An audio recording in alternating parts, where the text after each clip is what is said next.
السلام علیکم ورحمۃ اللہ وبرکاتہ۔ ڈیئر سیکنڈ ایئر اسٹوڈنٹس، جیسا کہ ہم کل سورۃ المعون کا ٹرانسلیشن اور اس کی تفسیر پڑھ چکے ہیں، آج ہم پروز سیکشن کا جو پہلا لیسن ہے دروس من القرآن الکریم، اس کے تحت آپ کو سب سے پہلے سورہ قریش پڑھایا گیا، سیکنڈ ون آپ کو سورۃ المعون یعنی ارأیت الذی جو سورہ ہے وہ آپ کو پڑھایا گیا۔ اب تھرڈ ون آپ کو جو سورہ اس دروس من القرآن الکریم کے لیسن کے تحت دیا گیا ہے وہ ہے سورۃ الفلق۔ آج ہم سورۃ الفلق کی تلاوت، اس کا ترجمہ اور اس کی تفسیر پڑھیں گے، اور انشاءاللہ تبارک و تعالی وقت رہا تو سورۃ الناس کے بھی ترجمہ اور اس کی تفسیر پڑھیں گے، اور انشاءاللہ کل کے سیکشن میں ہم یہ چاروں صورتوں سے ریلیٹڈ جو کوشچن آنسرز ہیں اس کے بارے میں بات کریں گے، اور اس کی پریکٹس آپ کو کس طرح سے کرنی ہے وہ بتانے کی کوشش کریں گے۔ دیکھیے کہ آج سورۃ الفلق میں آپ کو اللہ تبارک و تعالیٰ کی جانب سے کیا پیغام ہے۔ اعوذ باللہ من الشیطان الرجیم، بسم اللہ الرحمن الرحیم، قل اعوذ برب الفلق۔ آپ صلی اللہ علیہ وآلہ وسلم فرما دیجئے کہ میں صبح کے رب کی پناہ مانگتا ہوں، میں صبح کے رب کی پناہ میں آتا ہوں، من شر ما خلق، ہر اس چیز کے شر سے یعنی نقصان سے جو اس نے پیدا فرمائی، ہر اس چیز کے شر سے یعنی نقصان سے جو اس نے پیدا فرمائی۔ ومن شر غاسق اذا وقب، ومن شر غاسق اذا وقب، اور بالخصوص اندھیری رات کے شر سے جب وہ تاریک یعنی اندھیری ہو جائے، اور بالخصوص اندھیری رات کے شر سے جب وہ اندھیری ہو جائے، جب وہ اندھیری ہو جائے، جب اس کی تاریکی چھا جائے۔ ومن شر النفاثات فی العقد، ومن شر النفاثات فی العقد، اور گرہوں میں پھونک مارنے والی جادوگرنیوں کے شر سے، اور گرہوں میں پھونک مارنے والی جادوگرنیوں کے شر سے۔ ومن شر حاسد اذا حسد، اور ہر حسد کرنے والے کے حسد سے جب وہ حسد کرے، اور ہر حسد کرنے والے کے شر سے جب وہ حسد کریں۔ اس طرح یہ سورۃ الفلق کا ترجمہ ہے کہ جس کے اندر اللہ تبارک و تعالیٰ اپنے نبی کے ذریعے سے چند تمام مخلوق کے شر سے پناہ مانگنے کی تعلیم دے رہا ہے، بالخصوص چند چیزوں سے خاص کر پناہ مانگنے کی تعلیم دے رہا ہے۔ وہ چند چیزیں کیا ہیں کہ اندھیری رات جب وہ خوب تاریک اور اندھیری ہو جائے تو اس سے پناہ مانگنے کی اللہ تبارک و تعالیٰ تعلیم فرما رہا ہے، اور ایسی عورتیں، ایسی جادوگرنیاں جو جادو کرتی ہیں اور گھیٹیاں مار کر وہ اس کے اندر پھونک مار کر جادو کرتی ہیں دوسروں پر، تو ایسی جادوگر عورتوں کے شر سے پناہ مانگنے کی تعلیم دی گئی ہے، اور اسی طرح حسد کرنے والے کے حسد سے بھی پناہ مانگنے کی اس سورہ کے اندر تعلیم دی گئی ہے۔ اب اس کی تفصیل آپ کو بک میں کچھ اس طرح سے دی گئی ہے، ہم اس پیراگراف کو پڑھیں گے اور ورڈ ٹو ورڈ اس کا ٹرانسلیشن بھی آپ کو بتائیں گے کہ اس کی سمری کے طور پر کیا دیا گیا ہے۔ سورۃ الفلق، ہذہ سورۃ مدنیۃ، ہذہ سورۃ مدنیۃ، یہ ایک مدنی سورہ ہے۔ مدنی سورہ یعنی جو مدینہ منورہ میں آپ صلی اللہ علیہ وسلم پر نازل کیا گیا۔ ہذہ سورۃ مدنیۃ، یہ ایک مدنی سورہ ہے، وہی تشتمل علی 5 آیات، اور یہ سورہ 5 آیتوں پر شامل ہے، یہ سورہ 5 آیتوں پر شامل ہے، یعنی اس کے اندر 5 ورسز ہیں، 5 آیتیں ہیں۔ وذکر اللہ سبحانہ فی هذه السورة ارشاد رسولہ صلی اللہ علیہ وسلم الی الاستعاذة من شر کل مخلوقاته علی العموم۔ اللہ تبارک و تعالیٰ اس سورے میں عمومی طور پر تمام مخلوقات کے شر سے پناہ مانگنے کی طرف ہدایت دینے کی اللہ کے رسول صلی اللہ علیہ وسلم کو تعلیم فرما رہا ہے۔ یعنی تمام جو اللہ تبارک و تعالیٰ کی مخلوق ہے اس سے پناہ مانگنے کی اللہ تبارک و تعالیٰ اپنے نبی کے ذریعے سے تعلیم دے رہا ہے۔ ثم ذکر بعض الشرور علی الخصوص، پھر اللہ تبارک و تعالیٰ نے خصوصی طور پر بعض شرور سے پناہ مانگنے کا ذکر فرمایا۔ وہ بعض شر، بعض جو ہے شرارتیں، بعض شرور کیا ہیں کہ سب سے پہلی ہے وہی الغاسق، سب سے پہلا جو شر جس کا خاص طور پر اللہ تبارک و تعالیٰ نے ذکر کیا کہ اس شر سے خاص طور پر اللہ کی پناہ مانگنی چاہیے، الغاسق تاریک رات یعنی اندھیری رات، والنفاثات اور گروہ میں پھونک مارنے والی جادوگریوں سے پناہ مانگنی چاہیے۔ اور تیسرا جو شر ہے جس سے خاص طور پر اللہ تبارک و تعالیٰ پناہ مانگنے کا ذکر فرما رہا ہے، والحاسد یعنی حسد کرنے والے سے پناہ مانگنے کی تعلیم۔ الغاسق، غاسق کسے کہتے ہیں اس کی تعریف آپ کو بتا رہے ہیں کہ اللیل الحالک، تاریک رات کو غاسق کہتے ہیں۔ النفاثات، نفاثات کس کو کہتے ہیں؟ مفردها نفاثۃ، اس کا سنگولر ورڈ آتا ہے نفاثۃ، نفاثات کا سنگولر ورڈ آتا ہے نفاثۃ، وہن النساء الساحرات، اور نفاثات کہتے ہیں جادوگر عورتوں کو، جادوگر عورتوں کو۔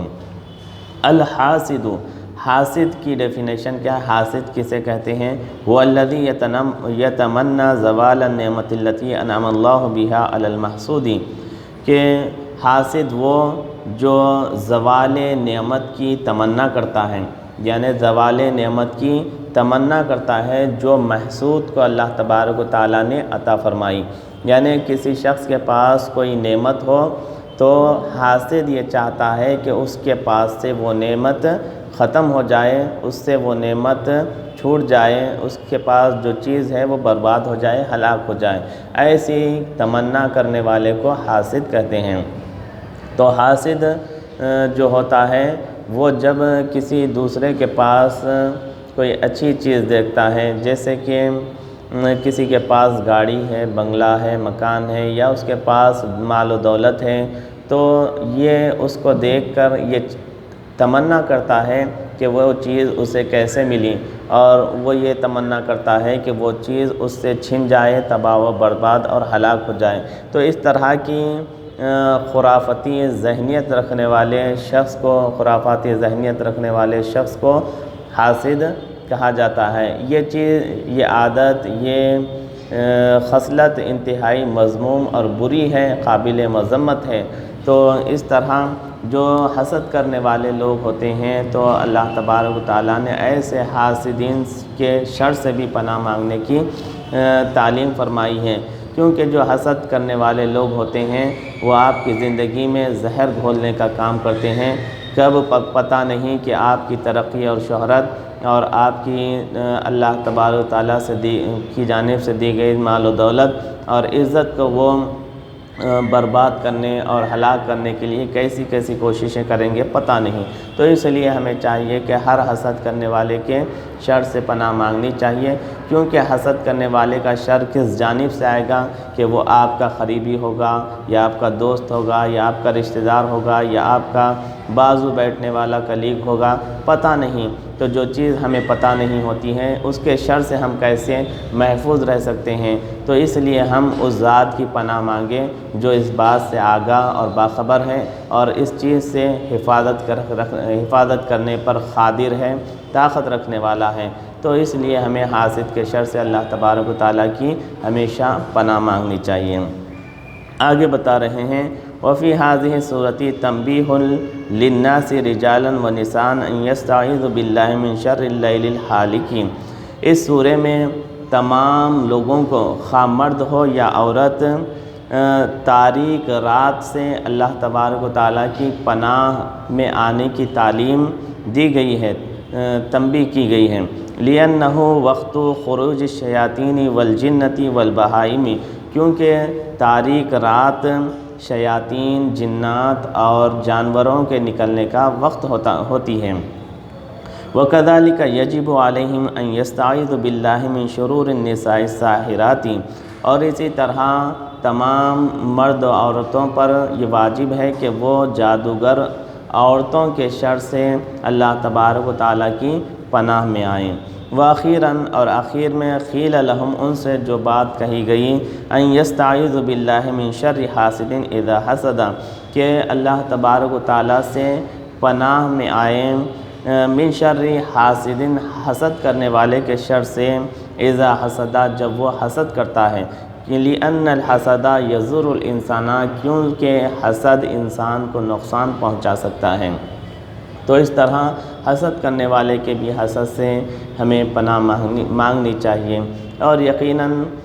ہمیں اپنی زندگی کو اس طرح ڈھالنا چاہیے کہ ہم خود بھی اس مذموم اور بری بیماری سے بچنے کی کوشش کریں، کیونکہ حسد ایک ایسی بیماری ہے کہ جس کے تعلق سے اللہ کے رسول صلی اللہ تعالیٰ علیہ وآلہ وسلم نے فرمایا کہ حسد نیکیوں کو ایسے کھا جاتی ہے کہ جیسے آگ لکڑی کو کھا جاتی ہے۔ تو یقیناً حسد انسان کی نیکیوں کو تباہ و برباد کر دیتا ہے، اور اس کے ساتھ ساتھ اس کی دنیاوی زندگی کو بھی دوبھر کر دیتا ہے، اس کی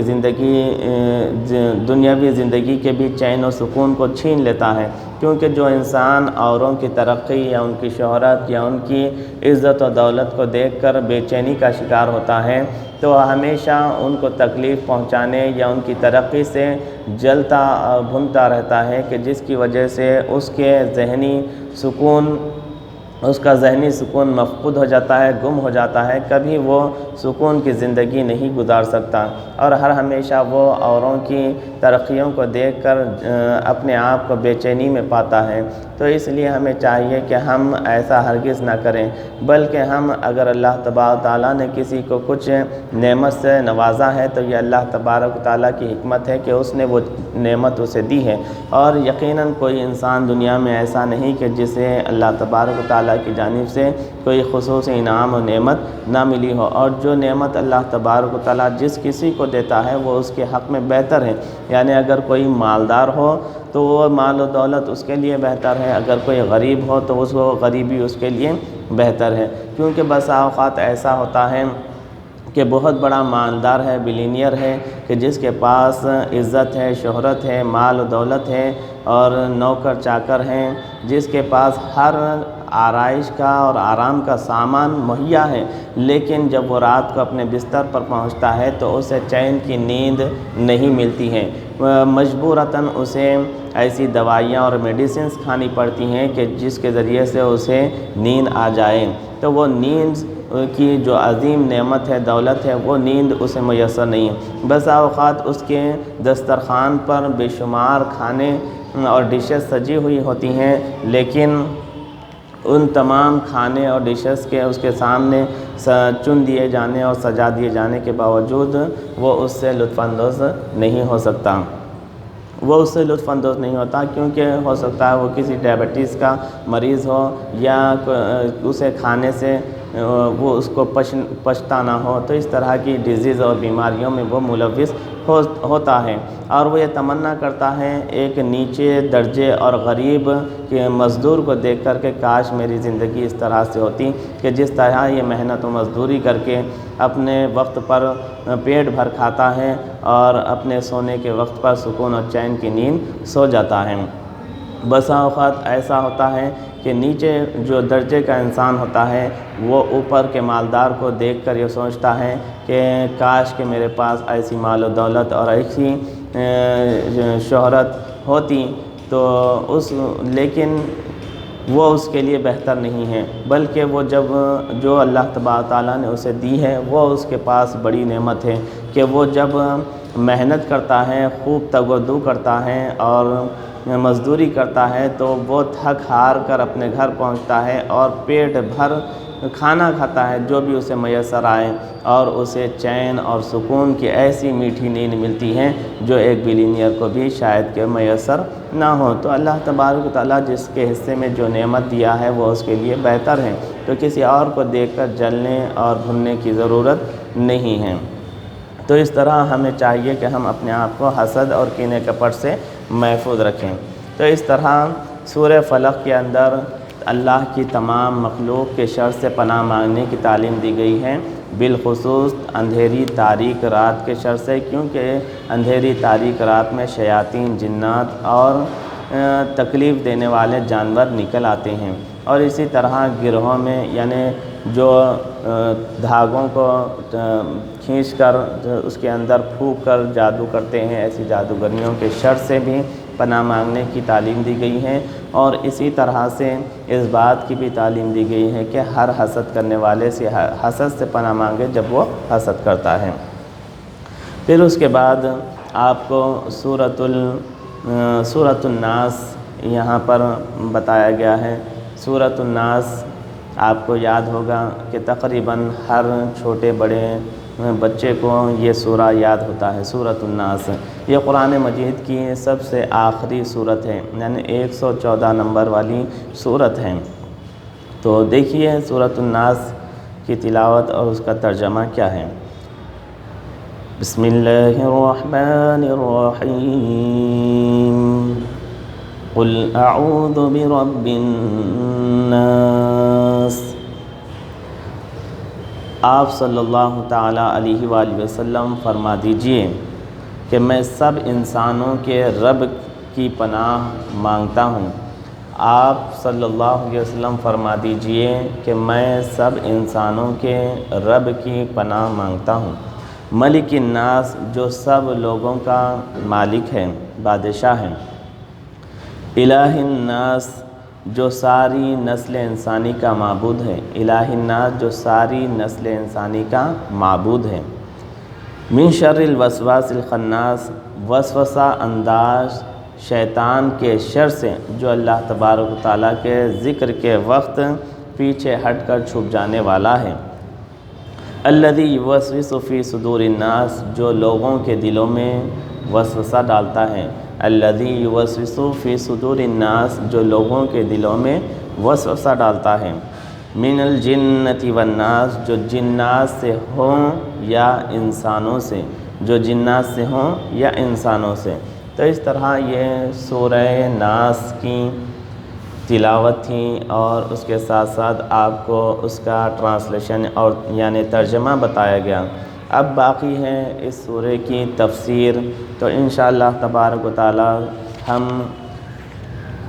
آئندہ لیسن میں اس سورہ کا دوبارہ ترجمہ کریں گے، اور پھر اس سورہ کی جو تفسیر ہے وہ بیان کریں گے،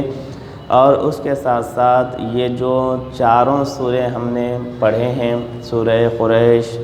سورہ معون اور سورہ فلق، سورہ ناس، ان چاروں صورتوں سے تعلق رکھنے والے جو کوشچنز ہیں ان کے آنسر بھی آپ کو بتائیں گے اور آپ کو ڈسپلے بھی کریں گے، تاکہ آپ ان کوشچن آنسرز کے اچھے سے پریکٹس کر سکیں۔ یقیناً مجھے امید ہے اس بات کی کہ یہ چاروں سوریں آپ کو زمانی یاد ہوں گے، تو آپ اس کے کوشچنز کے آنسر دیے جائیں گے تو آپ کو چاہیے کہ اس کے آنسرز کے اچھے سے پریکٹس کریں۔ تو آج کا